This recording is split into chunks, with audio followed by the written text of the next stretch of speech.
Jim Kristoff, Glen Ellen, Illinois.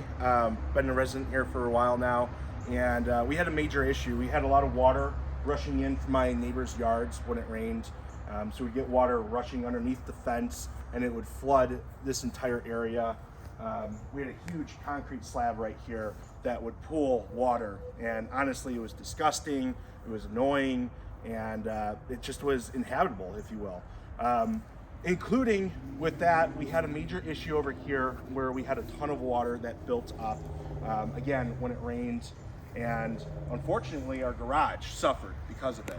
Every time it rained, the garage would flood, and we'd be out there with a broom and a mop sweeping it out. So that's when we got in line and we started searching for a solution. We found Ware Landscaping and called Mike. Mike came out here, walked us through the entire process and what needs to get done, what should get done, and we're so happy that we went with Mike and Ware Landscaping, because today we're standing in a dry yard. The dog can play out here. When it rains, I have a peace of mind. I actually get excited when it rains because I know there's not going to be an issue with the garage. I think we extended the life on that thing probably by another 40 years.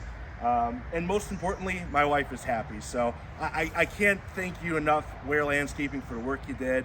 If you have drainage issues, water issues, call Mike with Ware Landscaping, get a solution in place, and get your problem fixed.